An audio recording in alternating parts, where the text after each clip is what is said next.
長江日報07社會新聞2016年1月14日父子倆歷時12年畫齊12生肖白圖本報訊，記者李銳通訊員方培黃艷玲，家住青山區港都花園123街坊的畫家江先孝、江州父子聯手揮毫12年，每年創作一幅20米長的國畫生肖白圖。昨日帶着新近完成的白猴圖，江先孝將總長240米的畫卷在社區廣場展出，祝街坊鄰里猴年吉祥。今年68歲的江先孝是湖北天門市人，小時候就經常以樹枝為筆、沙地為紙練畫。1970年，他進入武鋼內火材料廠，因畫得一手好畫，2年後他被調到武鋼工會當宣傳美工。從此不離畫筆。江先孝父子倆創作生肖白圖要追溯到2004年，當時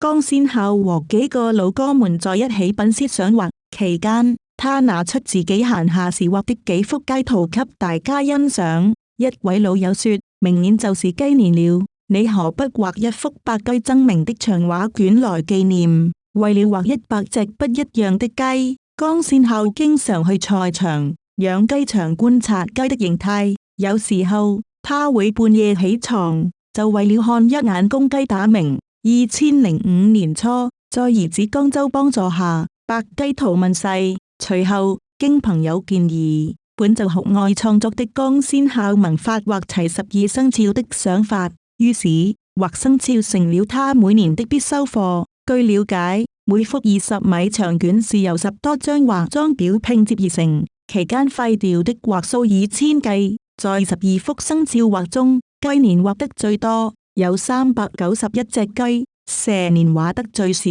有118條蛇。而今年的白猴圖上則畫有168隻猴。這些生肖圖惟妙惟肖，神態各異，栩栩如生。江先孝對長江日報記者說：蛇年的生肖圖讓他印象最深，因從小怕蛇，加上蛇是軟體動物，畫法跟其他動物不一樣。他耗時整整1年和兒子共同繪出了白蛇圖。由於所畫蛇的身形逼真，當他展開畫布時，不少圍觀的居民都嚇了一跳。江先孝說：據他了解，國內目前以20米長卷形式畫齊12生肖的作品還沒有。他打算申報吉尼斯世界紀錄，更好地傳播中華傳統文化。